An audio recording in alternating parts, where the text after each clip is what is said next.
Salut tout le monde, comment ça va? Aujourd'hui je vais vous parler du Marubotsu. Hein? Bah Marubotsu quoi. Tu connais pas le Marubotsu? Ah bah ça tombe bien, on va voir ensemble ce que c'est et comment s'en servir dans l'analyse technique.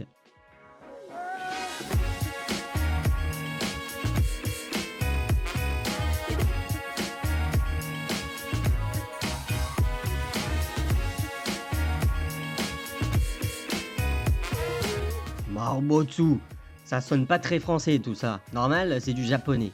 Tu as très vite tilté qu'on va parler des chandeliers japonais aujourd'hui. Bon, si tu tombes sur cette vidéo sans savoir ce que c'est que le chandelier japonais, je t'invite à regarder ma petite vidéo d'introduction aux chandeliers japonais. Dans ma précédente vidéo, on a vu pourquoi les chandeliers japonais étaient importants pour bien analyser les cours d'un actif. Aujourd'hui, on va commencer par apprendre l'alphabet des chandeliers japonais. Après tout, ils servent à lire les marchés, non? Commençons sans tarder par notre première lettre de l'alphabet, le Marubotsu. Désolé, le confinement, ça a pas l'air de me réussir. Soyons sérieux. Parfois dans la vie, la taille importe beaucoup. C'est la même chose pour les chandeliers japonais. La taille d'un corps d'un chandelier japonais par rapport aux autres qui le précèdent compte énormément. Stop! C'est quoi un corps? Un corps, c'est ce qui délimite le cours d'ouverture et de clôture dans un chandelier. Prenons un exemple sur une période de 2 heures. Chaque chandelier décrit ici ce qui s'est passé sur chaque période de 2 heures. Ici, c'est le corps. En général, quand le corps est vert, c'est que les cours sont montés sur les 2 heures. Ouverture ici, clôture là. Quand il est rouge, c'est que les cours ont baissé sur les 2 heures. Ouverture ici, clôture là. Tu suis?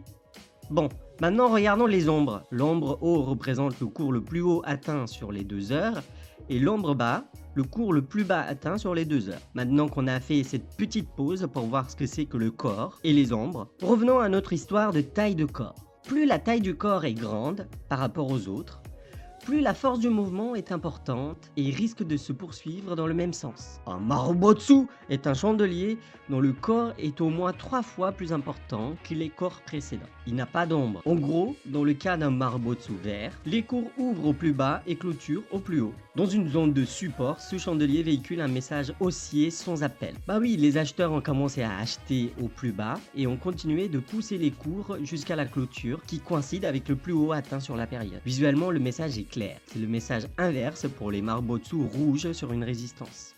Les vendeurs ont commencé à vendre au plus haut et ont continué de repousser constamment les acheteurs jusqu'à la clôture du chandelier. Le message baissier est clair. Quand je dis c'est clair, je ne dis pas que c'est une science exacte. Je dis simplement que quand un Marubotsu se produit, la probabilité est importante pour que le mouvement se poursuive dans le même sens. Mais bien sûr, il y a toujours une petite probabilité que ça ne se passe pas comme prévu.